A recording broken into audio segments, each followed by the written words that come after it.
ज़ेवरात के मुतालिक कि ज़ेवर जो भी अपने पास है उसको जोड़ करके उसकी ज़कात हर साल अदा करनी है।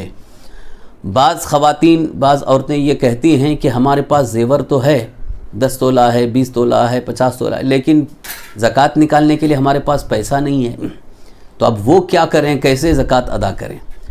तो पहली बात तो ये है कि जब मिक़दार निसाब उनके पास पूरी है, यानी इतना सोना है जिससे वो मालिक निसाब हो चुके हैं और उन पर ज़कात फ़र्ज़ है, ज़कात तो बहरहाल उन्हें अदा करना है।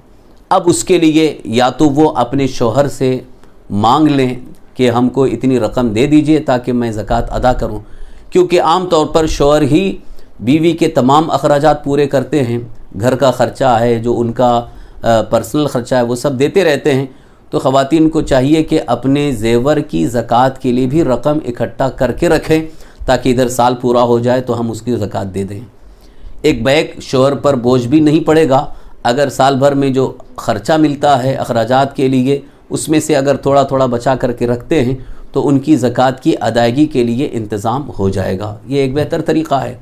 और अगर कुछ नहीं बचा है, ख़र्च हो जाता है, जैसे कि ख़र्चे तो आज बहुत ज़्यादा भी हैं, तो अगर ख़र्च ज़्यादा हो गया और ख़र्च के लिए पैसा निकल गया और कुछ रह नहीं गया है, तो ऐसी सूरत में जब इधर साल पूरा हो रहा है, मिक़दार निसाब भी है, ज़कात अदा करनी है, तो कोशिश ये करें कि कहीं से हम इंतज़ाम कर लें। और अगर नहीं इंतज़ाम होता है तो अब उस ज़ेवर में से कुछ हिस्सा बेच कर उसकी जो कीमत हासिल हो जाए उसके ज़रिए अपनी ज़कात अदा करें। अब ये बहाना काफ़ी नहीं होगा कि पैसे तो हमारे पास है नहीं, ज़ेवर है। बहुत सारी ख़वातीन यही बहाना करके कि हमारे पास पैसे तो नहीं हैं लेकिन ज़ेवर है, कहाँ से हम अदा करेंगे, और हम कहीं कमाते नहीं हैं, कहीं जॉब नहीं है, कहीं नौकरी नहीं है, हम कहाँ से अदा करें।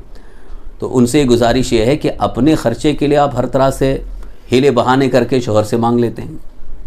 कपड़ों के लिए एक नहीं बल्कि 10-10 जोड़ी कपड़े, अच्छे से अच्छे उम्दा कपड़े, और मैचिंग के एतबार से सैंडल भी चाहिए, जूते भी चाहिए, चप्पल भी चाहिए, पर्स भी चाहिए, सारे अखराजात आपके पूरे हो जाते हैं।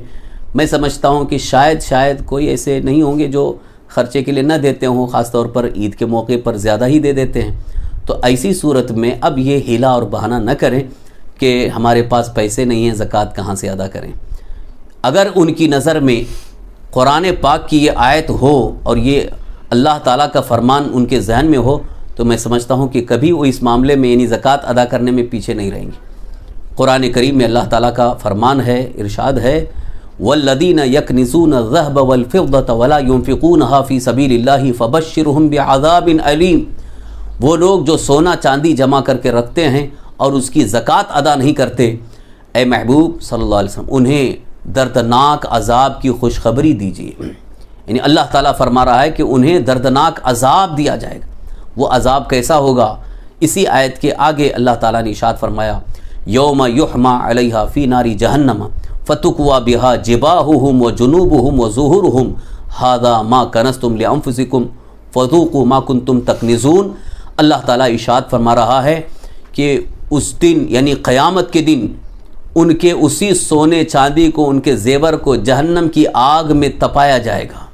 जहन्नम की आग में उसको खूब तपाया जाएगा और जब वो पूरा एकदम सुर्ख लाल हो जाएंगे फिर उसके ज़रिए उनकी करवट, उनकी पेशानी, उनकी पीठ को दागा जाएगा और वहाँ उनसे कहा जाएगा ये वो है जिसको तुमने जमा करके रखा था, अब उसका अज़ाब चखो जो तुमने अपने लिए जमा करके रखा था।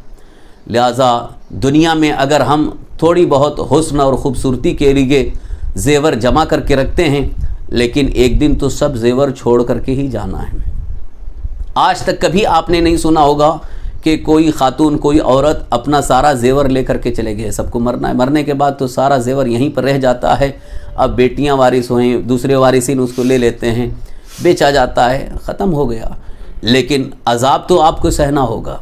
ज़ेवर तो यहीं कहीं रह गया, दुनिया में रह गया, दूसरे उसको इस्तेमाल कर रहे हैं, लेकिन अज़ाब आपको सहना पड़ेगा। कब्र का अज़ाब होगा, जहन्नम का अज़ाब होगा। इसलिए मेरे आका हुज़ूर सरवर कायनात सल्लल्लाहु अलैहि वसल्लम इरशाद फरमाते हैं, जो माल की ज़कात अदा नहीं करते, चाहे सोना चांदी रुपये, कब्र में जाने के बाद उसी को अल्लाह तबारक तआला अज़दहा सांप बना देगा।